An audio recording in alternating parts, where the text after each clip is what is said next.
Hello dear student, welcome back. इस video में आपको पढ़ाने वाला हूं मैं मध्य एशियाई बर्बर जाति हूणों के बारे में।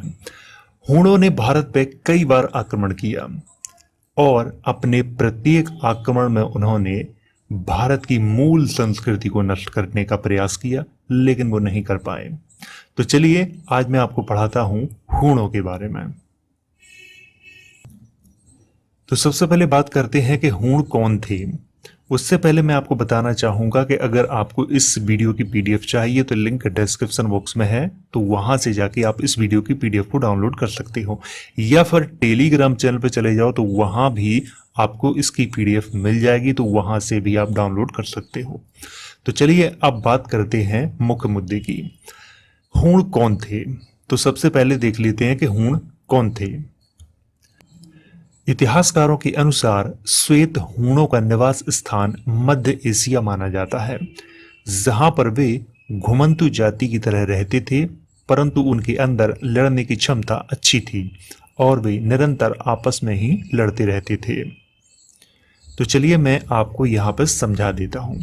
देखिए, इतिहासकारों के अनुसार जो श्वेत हूण थे, श्वेत हूणों का मतलब है कि ये काले लोग नहीं थे, गोरे लोग थे। तो वो मध्य एशिया के रहने वाले थे और घुमंतु जाति का मतलब है कि उनके पास अपना स्थायी कोई घर नहीं था। जैसे कि आदिवासी लोग जंगलों में इस तरह से घूमते रहते हैं, आज यहाँ तो कल वहाँ, तो इसी तरह से ये लोग रहते थे और इनके अंदर लड़ने की क्षमता बहुत अच्छी थी और इसका जो वो अभ्यास करते थे वो आपस में ही वो लड़ते रहते थे। उनके कई कबीले बताए गए हैं इतिहासकारों के अनुसार, लेकिन उनमें से 2 कबीले मुख्य थे, तो वो दोनों आपस में ही लड़ते रहते थे, इसीलिए उनके अंदर लड़ने की क्षमता बहुत अच्छी थी। 440 ईस्वी के आसपास हूणों ने पर्सिया पर विजय प्राप्त की और अपनी राजधानी वल्क में बनाई और धीरे धीरे मुख्य भारत के क्षेत्रों को विजित करना शुरू कर दिया था। तो चलिए यहां पर मैं आपको समझा देता हूं। देखिए, 440 ईस्वी के आसपास क्या हुआ कि हूणों ने पर्सिया पर विजय प्राप्त कर ली। पर्सिया यानी कि आधुनिक ईरान, ईरान का ही पुराना नाम पर्सिया है। और पर्सिया पर विजय प्राप्त करने के बाद उन्होंने अपनी राजधानी कहां बनाई? वल्क में बनाई। वल्क यानी कि अफगानिस्तान में है ये जगह वल्क, तो वहां पे उन्होंने राजधानी बनाई। इसके बाद धीरे धीरे धीरे उन्होंने क्या किया कि मुख्य भारत के जो क्षेत्र थे उनको विजिट करना शुरू कर दिया था। यानी कि भारत कहां से शुरू होता था? गांधार प्रांत से शुरू होता था, जो कि अफगानिस्तान और पाकिस्तान के मध्य का एरिया है। तो आपको यहाँ पे ये याद रखना है। तो जितना मैंने हाईलाइट किया हुआ है इसको याद रखना है। यहाँ पे श्वेत हूण बर्बर, निर्दयी और खूंखार थे। उनके अंदर दया नहीं थी, क्योंकि जब उन्होंने पर्सिया पर विजय प्राप्त की तो वहां के मूल लोगों की महिलाओं तथा बच्चों को बेरहमी से और हवा में उछाल उछाल कर अपनी तलवार से काट डाला था। तो चलिए मैं आपको यहां पर समझा देता हूं। श्वेत हूण बर्बर, निर्दयी और खूंखार थे। उनके अंदर दया बिल्कुल नहीं थी। पर्सिया पर जब उन्होंने विजय प्राप्त की थी, यानी कि ईरान पर जब उन्होंने विजय प्राप्त की थी, तो उन्होंने वहां के जो मूल लोग थे रहने वाले, तो सबसे पहले वहां की जो महिलाएं और बच्चों को बेरहमी से हवा में उछाल उछाल कर अपनी तलवार से काट डाला था। तो ये लोग ऐसा क्यों करते हैं? देखिए, अगर कहीं भी जो पुराने राजा होते थे वो अपना नया शासन जमाते थे, तो सबसे पहले वो क्या करते थे कि वहां के जो आसपास रहने वाले जो पुराने लोग थे उनको खत्म करती थी। हूणों का भारत पर आक्रमण। देखिए, अब यहां से शुरू होती है कहानी भारत पर आक्रमण की। वैसे तो मैं आपको बताना चाहूंगा कि इतिहासकारों ने इनके कई तरह के इतिहास अलग अलग लिखे हुए हैं। कुछ इतिहासकारों ने हूणों की जो राजा थे उनका नाम नहीं लिखा है, तो कुछ इतिहासकारों ने हूणों के राजाओं का नाम भी लिखा हुआ है।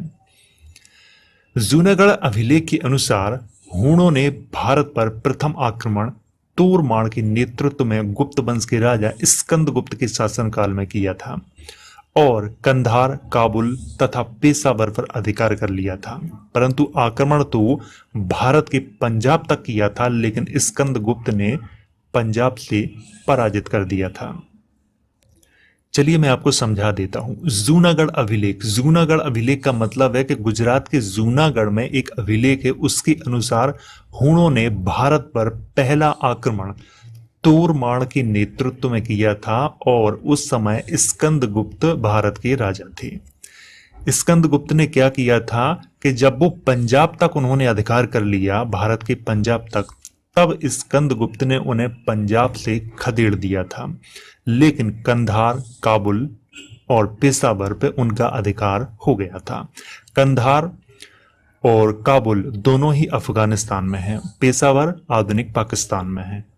हूणों ने दूसरा आक्रमण मेहर कुल के नेतृत्व में गुप्त वंश के राजा नरसिंह गुप्त के शासनकाल में किया था और भारत के कश्मीर, पंजाब, राजस्थान, मध्य प्रदेश और उत्तर प्रदेश की मथुरा तक लूटपाट की तथा सभी धार्मिक स्थलों को क्षति पहुंचाई। यहां पर आपको याद रखना है कि दूसरा आक्रमण मेहरकुल तोरमाण का ही उत्तराधिकारी और पुत्र था, तो उसके नेतृत्व में दूसरा जो आक्रमण हुआ था वो नरसिंह गुप्त के शासनकाल में हुआ था, जो कि गुप्त वंश के राजा थे और वो मेहरकुल के आक्रमण को नहीं रोक पाए थे और कश्मीर, पंजाब, राजस्थान, मध्य प्रदेश और मथुरा तक उसका राज्य कायम हो गया था मेहरकुल का। कुछ जगह हालांकि हराने की कोशिश की, लेकिन कुछ जगह हराने में सफल भी हुए नरसिंहगुप्त, लेकिन पूरे भारत से उनको नहीं हरा पाए और भारत के बड़े हिस्से पर हूणों का अधिकार हो गया था। हूणों ने सबसे पहले धार्मिक स्थलों को निशाना बनाया और सभी धार्मिक स्थलों को क्षति पहुंचाई। तो यहां पर जितना मैंने हाईलाइट किया हुआ है इसको आपको याद रखना है।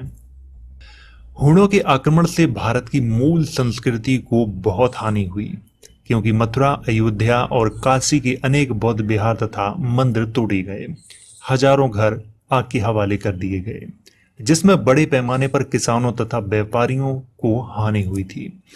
जब हूण भारतीय संस्कृति को पूर्णतः नष्ट नहीं कर पाए तो उन्होंने अंत में भारतीय संस्कृति को अपना लिया था। तो चलिए मैं आपको यहां पर समझा देता हूं हूणों के आक्रमण से भारत को क्या क्या हानि हुई। सबसे पहले तो मैं आपको बता दूं कि हूणों ने भारत के उन स्थलों को निशाना बनाया जो धार्मिक रूप से बहुत ज्यादा प्रसिद्ध थे, जैसे कि मथुरा, अयोध्या और काशी। इन तीनों जगह मंदिर और कुछ बौद्ध विहार थे, उनको नष्ट किया सबसे पहले हूणों ने। लेकिन जब वो पूर्णतः इनको नष्ट नहीं कर पाए तो उन्होंने क्या किया, हूणों ने कि भारतीय संस्कृति को ही अंत में अपना लिया था। तो यहां पर जितना मैंने हाईलाइट किया हुआ है इसको आपको याद रखना है। अगर आपको वीडियो एक बार समझ में ना आया हो तो इसे आप दोबारा भी देख सकते हैं। अगर आपको अच्छा लगा हो तो लाइक करो, शेयर करो और अगर आपका कोई सवाल है तो कमेंट करके आप मुझसे पूछ सकते हो।